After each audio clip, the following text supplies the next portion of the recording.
Hi, I'm Janice from Treble Tree Music.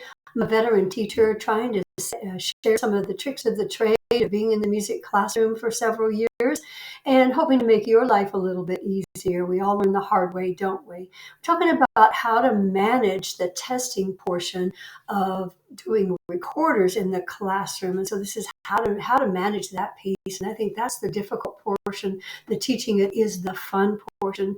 So I have a classroom picture here of my area right as I come in the room where I have all of my recording materials.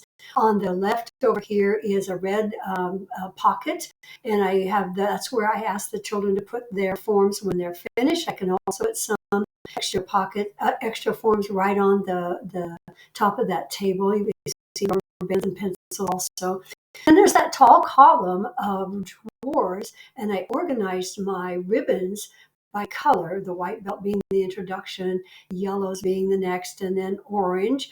And I've got extra ones there because I also made a level two for the fifth graders. Level one was fourth grade. And some of my advanced kids would go all the way past, all the way to the black belt and then want to go on.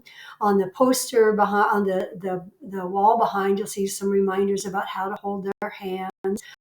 Let's go over here. Let's see.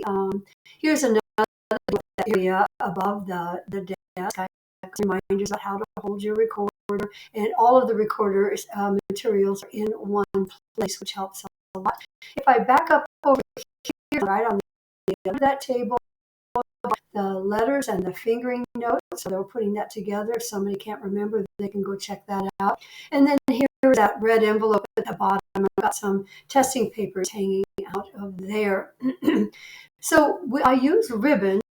Use anything you want to. You can even put stickers on charts, anything that's easy for you. The tough part is once they've tested, where do we go from there? So I made this template that's you can get at Teachers Pay Teachers, and cut them and then put them in a stack of papers. And then what I would do is I just ask my students, go get a paper when you're ready to test. They have to review the rubrics. They have to understand what is a 4, what's a 3, what's a 2 going to look like. That's good practice for putting their name on a paper and their classroom teacher on a paper, and then they can write in what grade level they are. And then after the test, then I can right as I have that little test paper, I can circle what their grade is and let them know right away. At the end of each class, I would just gather those papers and put them on my desk. You can find a box, you can put them in a drawer.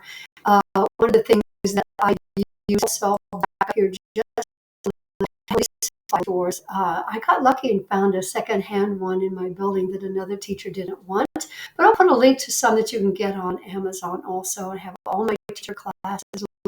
So sometimes that was an easy way to do it. I ended up I'm not using my belt test for this, but rather I just had them in my hand and put them over on my desk. But most of the time I try to keep all of that organized. So I hope this has been a little bit of a help.